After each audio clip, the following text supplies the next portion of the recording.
इतिहास के पन्नों में कुछ तारीखें सिर्फ दर्ज नहीं होती, वो हमेशा के लिए एक गहरे जख्म की तरह छप जाती हैं।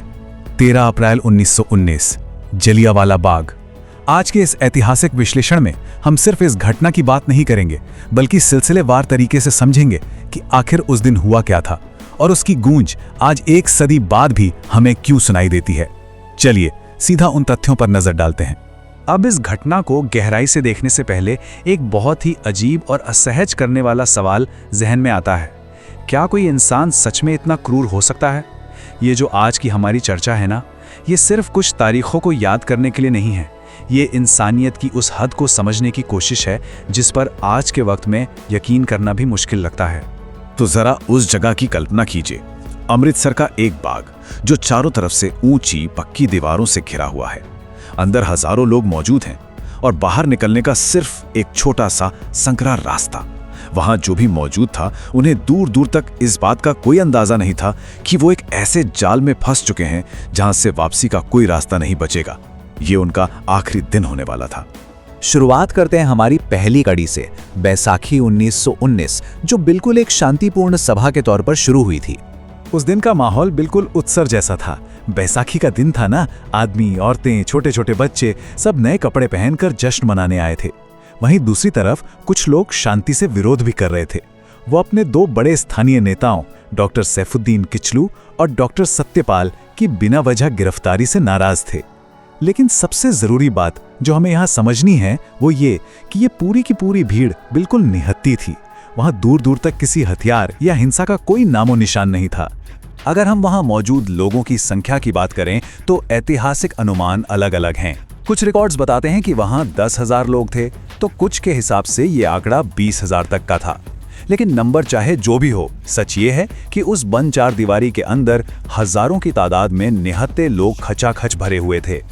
और फिर इस शांति के बीच एंट्री होती है ब्रिगेडियर जनरल डायर की। डायर वहां अकेला बिल्कुल नहीं आया था। उसके साथ 90 से भी ज्यादा पूरी तरह हथियारों से लैस ब्रिटिश और गोरखा सैनिक थे। और तो और 2 बख्तरबंद गाड़ियां भी थी। लेकिन सबसे खौफनाक कदम जो उसने उठाया वो ये था कि उसने आते ही उस इकलौते बाहर निकलने के रास्ते को अपने सैनिकों से ब्लॉक करवा दिया। मतलब अब वो हजारों लोग सच में एक पिंजरे में कैद हो चुके थे। अब आता है इस पूरी घटना का सबसे रोंगटे खड़े कर देने वाला पल।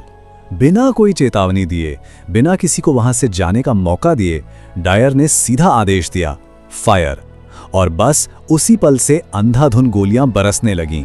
पूरे 10 मिनट सोचकर देखिए, ये उन मासूमों की जिंदगी के सबसे लंबे और भयानक 10 मिनट रहे होंगे। गोलियों की बौछार बिना रुके चलती रही। लोग जान बचाने के लिए बदहवास होकर भाग रहे थे। कोई उन ऊंची दीवारों पर चढ़ने की नाकाम कोशिश कर रहा था, तो कोई बचने की उम्मीद में जमीन पर लेट गया।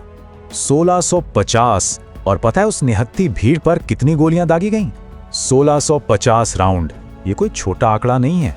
और सबसे हैरान करने वाली बात तो ये है कि सैनिकों ने गोलियां चलाना तब तक नहीं रोका जब तक कि उनकी बंदूकों की गोलियां पूरी तरह से खत्म नहीं हो गईं। जब गोलियों से बचने का कोई भी रास्ता नहीं दिखा तो सैकड़ों लोगों ने बाग के बीचों बीच बने एक गहरे कुएं में छलांग लगा दी। उसी कुएं को आज हम शहीदी कुएं के नाम से जानते हैं। ये जगह उस दिन की भयानक बेबसी और खौफ का एक जीता जागता दर्दनाक सबूत है। डायर के वहां से जाने के बाद का मंजर और भी भयानक था। लेकिन मरने वालों की संख्या को लेकर एक बहुत बड़ा विरोधाभास देखने को मिलता है। ब्रिटिश सरकार के आधिकारिक आंकड़ों ने बताया कि सिर्फ 379 लोगों की मौत हुई। लेकिन वहीं भारतीय राष्ट्रीय कांग्रेस की जांच ने साफ किया कि असल में 1000 से ज्यादा लोगों ने अपनी जान गंवाई थी और 1500 से भी ज्यादा लोग बुरी तरह घायल हुए थे। इस सब के बाद डायर ने जो अपनी सफाई दी और उसे जो इनाम मिला वो तो और भी चौंकाने वाला है। इतना बड़ा नरसंहार करने के बाद जब डायर से पूछा गया कि भाई तुमने गोली चलाने से पहले कोई चेतावनी क्यों नहीं दी, तो उसका जवाब बिल्कुल साफ था। उसने कहा कि चेतावनी देने की कोई जरूरत ही नहीं थी। वो चाहता था कि ये पूरे भारत के लिए एक सबक बने। मतलब उसका सीधा मकसद सिर्फ और सिर्फ खौफ पैदा करना था। और इस कड़वे सच का सबसे अफसोसजनक हिस्सा पता है क्या है? इतने क्रूर काम के लिए उसे कोई कड़ी सजा नहीं मिली। इसके उलट ब्रिटेन के कुछ हिस्सों में उसे एक हीरो की तरह पेश किया गया।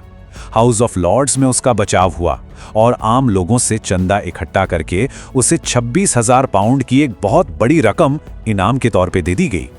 लेकिन इस नरसंहार ने जिस आग को जन्म दिया वो इतनी आसानी से बुझने वाली नहीं थी।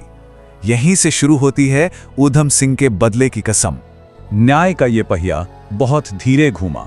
इसका सफर शुरू होता है 1919 के उस खूनी बाग से और फिर 21 साल का लंबा फासला तय करके ये पहुंचता है 1940 के लंदन में और आज ये हमारे सामने एक अमर स्मारक के रूप में मौजूद है।